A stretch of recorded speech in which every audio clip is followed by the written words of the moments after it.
Moi, je voulais vous interroger sur la situation des peuples autochtones. J'ai fait dernièrement un webinar avec les peuples autochtones du Brésil et j'avoue que j'ai été très stupéfaite par leur situation. D'abord, ils subissent la double peine. La première peine, c'est dû au gouvernement de Bolsonaro qui fait en sorte à ce qu'il y a énormément d'incendies dans la forêt amazonienne, donc ils sont obligés de quitter leur territoire. Vous avez une exploitation au niveau des mines de façon éhontée.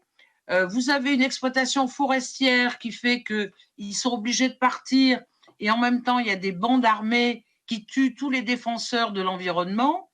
Et vous avez aussi ces exploitations agricoles qui participent aux incendies. Donc, ça, c'est leur première peine. La deuxième peine, c'est le Covid.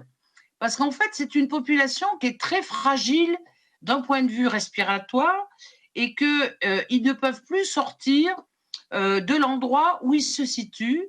Ils ont une perte au niveau je dirais, de l'accès aux soins.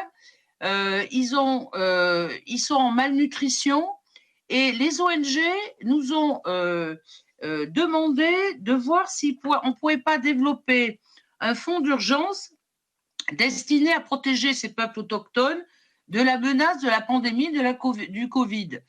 Donc, ma demande, elle est simple. Est-ce que vous seriez prêts à accorder ces fonds via les ONG pour aider ces peuples autochtones à l'heure actuelle qui sont dans une situation terrible? Madame Rivasi. Alors oui. Oui. Nous connaissons les vulnérabilités tout à fait spécifiques des populations autochtones du bassin de l'Amazone face à cette pandémie.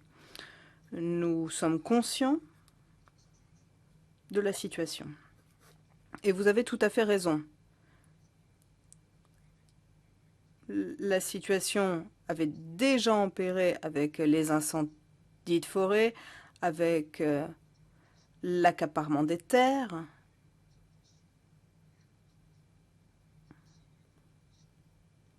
Et au-delà de tout cela, il faut également maintenant compter avec la pandémie. Ces populations autochtones y sont particulièrement vulnérables. Nous sommes tout à fait disposés à nous pencher sur la question. Et je demanderai donc à mes équipes de bien vouloir contacter votre cabinet afin d'en savoir un peu plus. Nous considérons que c'est une question importante qui va d'ailleurs au-delà de la question du Brésil, parce que nous savons que les populations autochtones sont particulièrement touchées par ces questions. C'est le cas également d'ailleurs au Pérou et dans d'autres pays qui partagent le bassin de la rivière, du fleuve Amazone, pardon. Donc nous pourrions tout à fait nous pencher sur cette question de concert avec vous.